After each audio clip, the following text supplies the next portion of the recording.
5,000 years. That's how long they walked on it. They scraped it off their shoes, cursed at it, walked away. They burned it, smeared it on their walls. They thought it was waste, the devil's tar, cursed ground.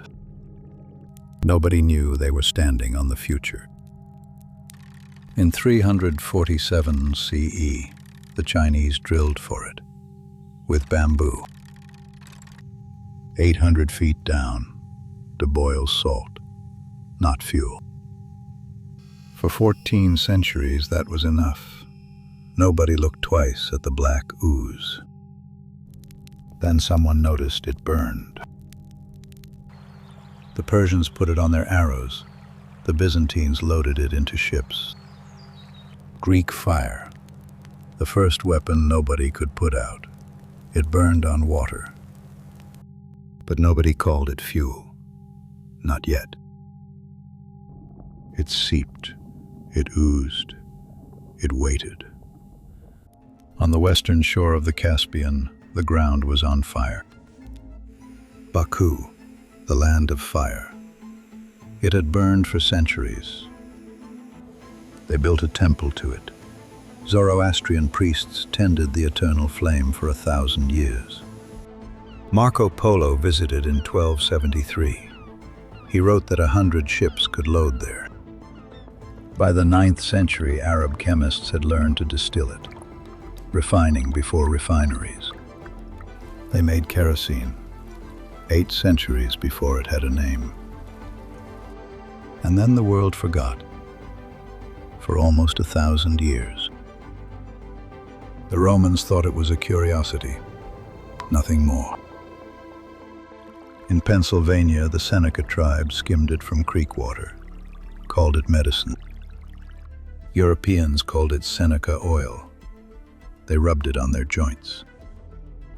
And then the whales started running out. The lamps went dark. A Canadian geologist named Abraham Gessner cracked the code in 1850. He called it kerosene. Brighter than whale oil, cheaper than candles, and it didn't stink. But kerosene needed oil, and oil needed someone desperate enough. August 1857. A retired train conductor arrived in Titusville, Pennsylvania, Edwin Drake. No geology training, no engineering degree. His investors gave him the title Colonel. He wasn't a colonel. They just thought it sounded more impressive on letterheads. The company gave him $2,500. He spent it all, then borrowed more. 16 feet down, the walls collapsed. Water flooded in. Drake invented a drive pipe, cast iron, hammered through the gravel to bedrock, 3 feet a day, through solid rock. Kerosene changed everything. Within a decade, 1 million American homes burned it every night. But the demand outpaced the supply. Every barrel Drake pulled up sold before it cooled. The price of light was rising. His investors called it Drake's Folly. The town called him crazy. By April 1859, the money ran out, completely. A letter was coming. Drake borrowed $500, kept drilling. 69.5 feet. August 27th, 1859. Oil rose to the surface. Drake had done it.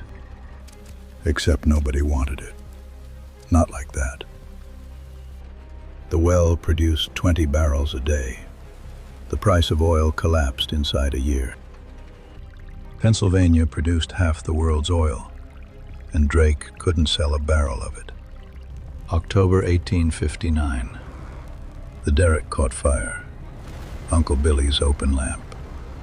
He rebuilt it.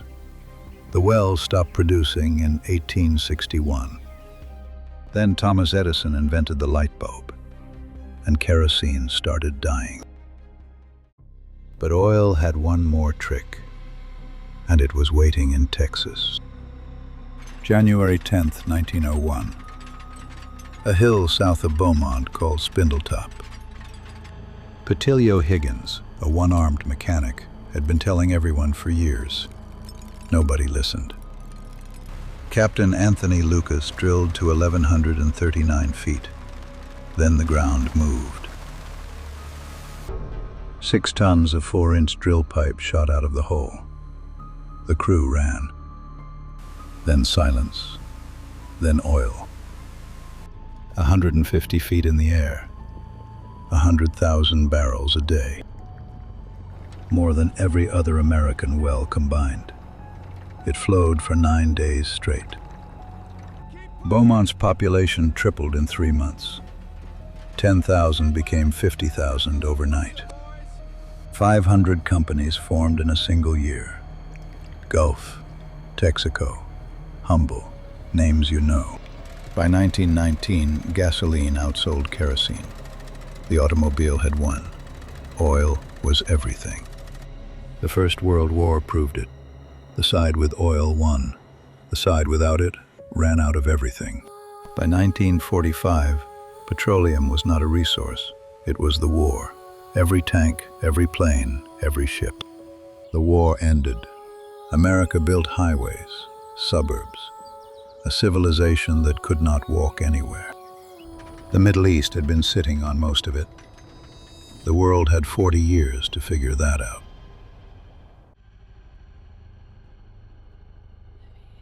The world changed shape. Ships burned oil, tanks burned oil, planes burned oil. And the man who started it?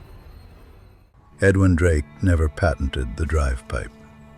He never profited from the well. He moved to New York, then Vermont, then New Jersey, always looking for work. His health collapsed. He couldn't hold a pen by the end. In 1872, Pennsylvania voted him an annuity, $1,500 a year, to survive on. He died on November 9th, 1880, in Bethlehem. A pensioner, the man who invented an industry, forgotten. 21 years after he died, a Standard Oil executive paid for his monument. The interesting part is what you gave up to get here. 4 billion years of buried sunlight. Geologists first used the phrase peak oil in 1956. Nobody wanted to hear it. The 1973 oil shock lasted 11 months. Governments fell, economies broke. We found more. We always found more. Until the finding gets harder. 4 billion years to make, 200 years to burn half of it. The arithmetic does not improve. Every barrel you've ever burned took 1 million years to form. We burn it in seconds. 5,000 years of waste, 69 feet of luck, and a man nobody remembers. The Podcat.